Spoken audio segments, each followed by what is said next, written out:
अब परमेश्वर ने आदम से कहा था कि तू वाटिका यानी अदन के बाग के सब वृक्षों का फल बिना खटके खा सकता है, पर भले या बुरे के ज्ञान का जो वृक्ष है उसका फल तू कभी न खाना, क्योंकि जिस दिन तू उसका फल खाएगा उसी दिन अवश्य मर जाएगा। पर हवा शैतान के बहकावे में आ जाती है और उस फल को खा लेती है, जिसके बारे में उत्पत्ति अध्याय 3 उसकी 6 आयत में लिखा। अतः जब स्त्री ने देखा कि उस वृक्ष का फल खाने के लिए अच्छा और देखने में मन भाव और बुद्धि देने के लिए चाहने योग्य भी है, तब उसने उसमें से तोड़कर खाया और अपने पति को भी दिया और उसने भी खाया। और इस तरह आदम और हवा ने परमेश्वर की आज्ञा को तोड़कर पाप किया। अब परमेश्वर ने पहले आदम और पहली हवा को अदन के बाग में से बाहर निकाल दिया। क्या इसके बाद परमेश्वर ने कोई दूसरा आदम या दूसरी हवा बनाई?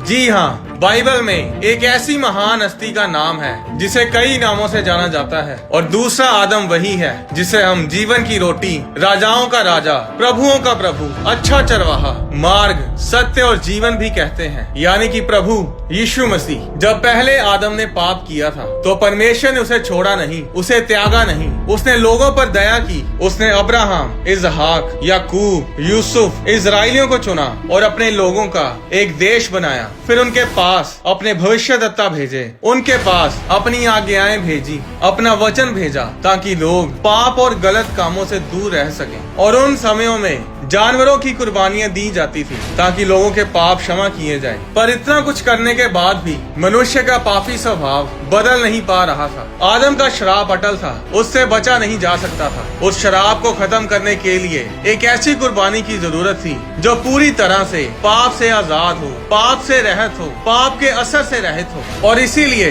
परमेश्वर ने अपने बेटे प्रभु यीशु मसीह को इस धरती पर इंसान बनाकर भेजा, आदम बनाकर भेजा। कोई भी आम इंसान उस कुर्बानी के लिए चुना नहीं जा सकता था, क्योंकि जो कोई भी पैदा होता था वो पाप ही के साथ पैदा होता था। वो पाप उसके बाप से उसके अंदर आता था। और इसीलिए यीशु मसीह का जन्म किसी इंसानी बाप के जरिए नहीं हुआ, बल्कि पवित्र आत्मा के द्वारा हुआ। मरियम पवित्र आत्मा के द्वारा गर्भवती हुई और उसने एक बेटे को जन्म दिया जिसका नाम यीशु रखा गया। यीशु मसीह परमेश्वर का बेटा है, वो सन ऑफ गॉड है। इसके बारे में और गहराई से मैं एक अलग वीडियो में बताऊंगा। जिस तरह पहला आदम पहले पाक था, वो बिना पाप के पैदा हुआ था, उसी तरह यीशु मसीह भी पाक थे और बिना पाप के पैदा हुए। पर पहले आदम ने पाप किया और उस पाप ने हमें परमेश्वर से दूर कर दिया। पर दूसरे आदम यानी यीशु मसीह ने कोई पाप नहीं किया, उसने पाप रहित जीवन जिया। हर परीक्षा पर वो जयवंत हुआ और उसकी कुर्बानी ने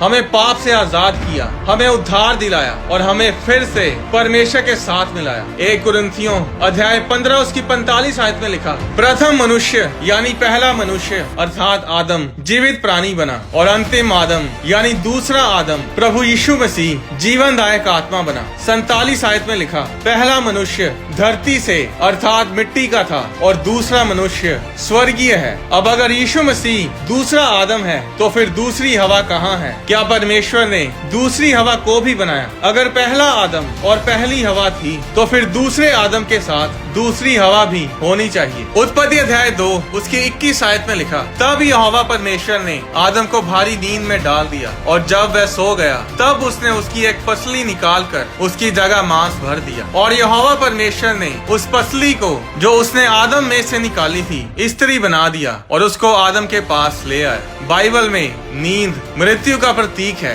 नींद मरने की निशानी है। जिस तरह पहले आदम को परमेश्वर ने भारी नींद में डालकर उसकी पसली निकाली और पहली हवा को बनाया, उसी तरह परमेश्वर ने दूसरे आदम यानी प्रभु यीशु मसीह को गहरी नींद में डाला, यानी यीशु मसीह मारे गए। और इस दूसरे आदम के मरने पर भी एक हवा पैदा हुई। वो हवा है हम सब जो परमेश्वर में नया जन्म ले चुके हैं। वो हवा है कलीसिया यानी चर्च। पहली हवा का जन्म कैसे हुआ था? पहले आदम की पसली से। उसी तरह दूसरी हवा का जन्म भी दूसरे आदम यानी यीशु मसीह की पसली से हुआ। जब यीशु मसीह ने क्रूस पर अपने प्राण त्याग दिए थे तो यूहन्ना अध्याय 19 उसकी 34 आयत में लिखा, परंतु सैनिकों में से एक ने बर्छे से उसका पंजर भेदा और उसमें से तुरंत लहू और पानी निकला। यीशु मसीह की पसलियों में वो भाला मारा गया और उस दिन कलीसिया ने जन्म लिया। कलीसिया कौन है? कलीसिया यीशु मसीह की दुल्हन है। कलीसिया उस दूसरे आदम की हवा है।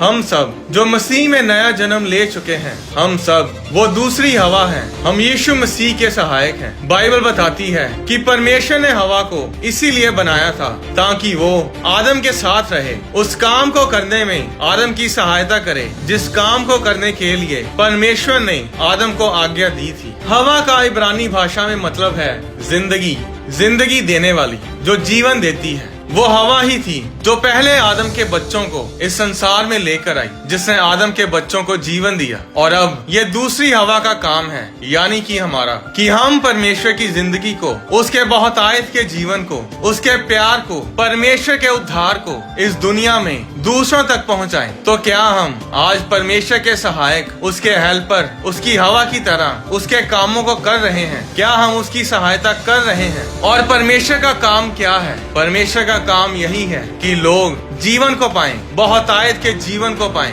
लोग पाप से आजाद हों और उद्धार को पाएं। बाइबल में लिखा है कि परमेश्वर ने संसार से ऐसा प्रेम किया कि उसने अपने इकलौते बेटे प्रभु यीशु मसीह को हमारे लिए दे दिया, ताकि जो कोई उस पर विश्वास करे वह नाश ना हो बल्कि अनंत जीवन पाए। परमेश्वर चाहता है कि लोग बचाए जाएं, लोग नाश ना हो बल्कि बहुतायत का जीवन ग्रहण करें। और यही काम हमारा है कि हम परमेश्वर की सहायता करें, कि हम लोगों तक परमेश्वर के सुसमाचार को पहुंचाएं, परमेश्वर के वचनों को पहुंचाएं, कि परमेश्वर उनका धर्म बदलने के लिए नहीं बल्कि उनका जीवन बदलने के लिए आया है। अपने जीवन को दूसरे आदम यानी यीशु मसीह की हवा की तरह जियो, परमेश्वर के सहायक बनकर उसके कामों को इस धरती पर करो, क्योंकि आप कोई मामूली से इंसान नहीं हैं। आप वो हैं जिसके अंदर से जीवन जल की नदियां बहती हैं। इफ्सियों अध्याय 5 उसकी 22 आयत में लिखा, हे पत्नियों, अपने पति के ऐसे अधीन रहो जैसे प्रभु के, क्योंकि पति पत्नी का सिर है, जैसे कि मसीह कलीसिया का सिर है और स्वयं ही